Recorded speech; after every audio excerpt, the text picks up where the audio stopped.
Warning: Dungeons & Dragons contains material that is not suitable for children, people with heart conditions, weak-minded individuals, or anyone easily offended. If you are included in that list, then please stop watching this video now, for your own safety. Everyone else, sit back, relax, and enjoy the video.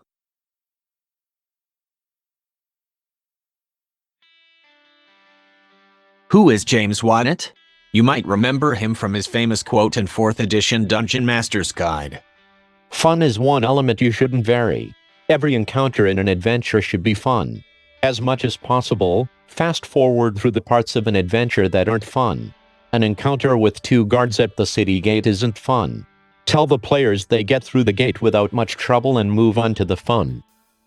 For his part in 4th edition, James was fired from the D&D team and sent to the Magic the Gathering story team.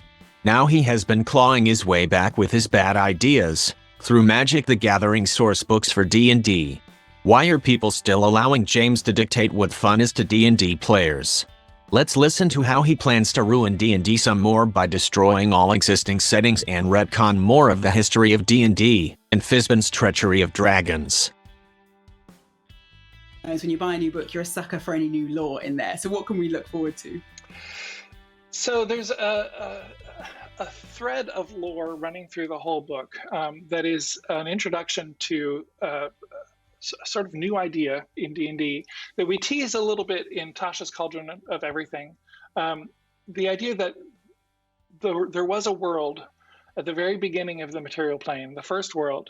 And what Fizban's Treasury of Dragons tells us is that Bahamut and Tiamat worked together to create this first world and populate it. And that's the reason that dragons are so intricately connected to the fabric of the material plane, is they were there when the seed of the material plane was first created.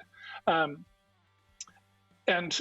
that first world, it was scattered into seedlings, as Tasha's Cauldron describes, and became all the myriad worlds of the material plane.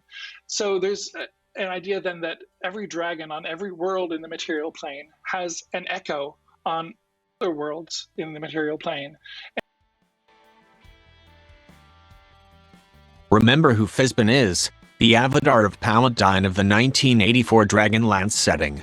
A setting in which one black man, named Theros Ironfeld, was the only man worthy and capable of wielding the power to forge the dragon lances.